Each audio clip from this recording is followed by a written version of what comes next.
Man, you are nasty looking today. Look at you. Well, Say good morning.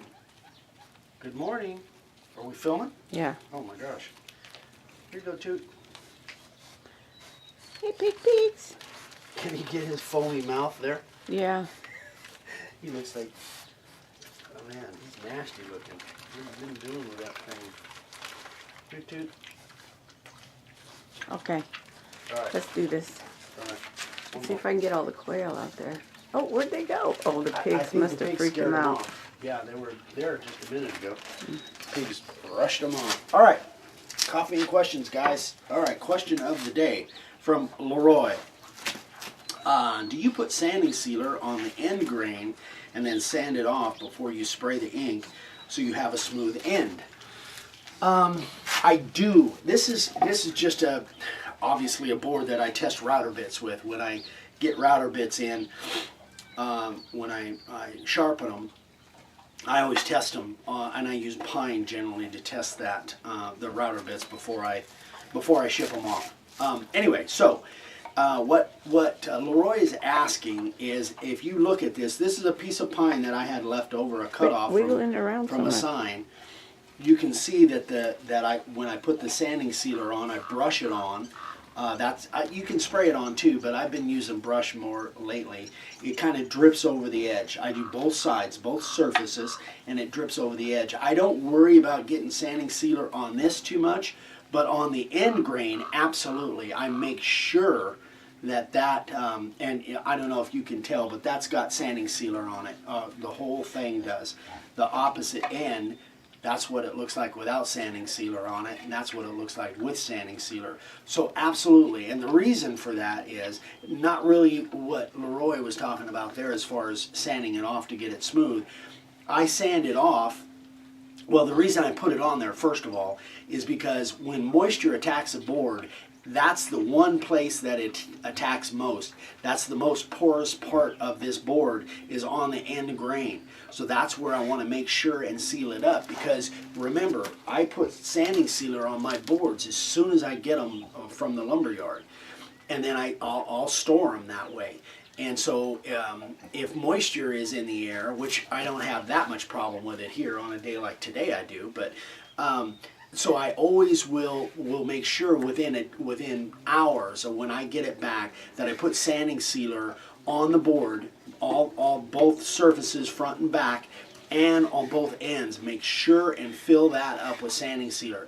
That will, it won't completely eliminate the chance of cupping or something like that, but it will greatly diminish it, because moisture will get in there and it will cause that board to start cupping or warping. So yes, that's the reason I put sanding sealer on the end grain.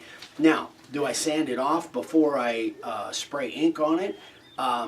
And before I finish it up as far as spraying the edge with black? Absolutely I do.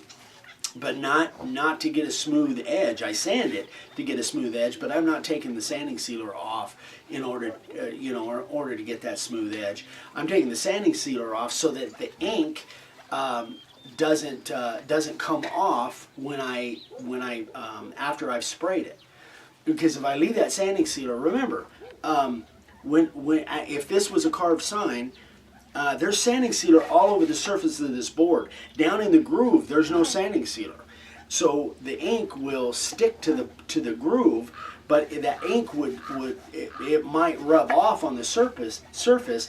That's why after I spray it, then I sand the whole thing off. Okay, I'm not worried about the surface of it.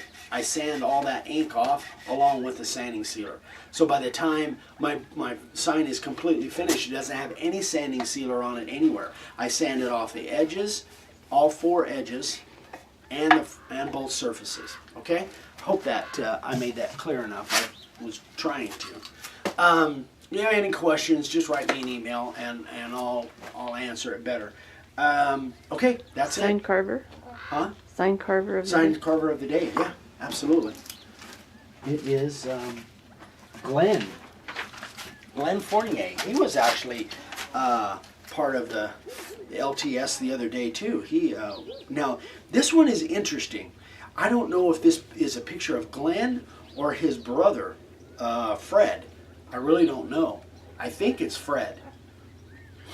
And the reason, the story behind this this sign is really cool, because what does it say? The 4,000. 4,000 footer in the. I wrote some notes in the state of New Hampshire, where Fred is evidently. There's 48 mountains that are over 4,000 foot, and you can only become part of this 4,000 foot club if you climb all 48 of them over 4,000 foot, and his brother has done that. So they don't get any special kind of award, so Glenn made him a sign as a celebrating his 4,000 footer award. Got a truck coming, it sounds like. So I'll sign off. So Glenn, great job on that sign. I'm sure your brother loved Instagram. it. Huh? Instagram. Instagram. Hit me up on Instagram and Facebook page and like and all that. So Make a Wood Sign is my name on Instagram. So appreciate you sharing our videos and what are you pointing at? Oh, it's gorgeous over there. Oh, Sorry. the sun's shining through the clouds. Look at that. That's cool. I think we're going to have a little rain here for too long. All right, you guys, have a great day. And I know I went long. I apologize. Hope everybody is having a great day. And we will see you tomorrow on Coffee and Questions. Bye.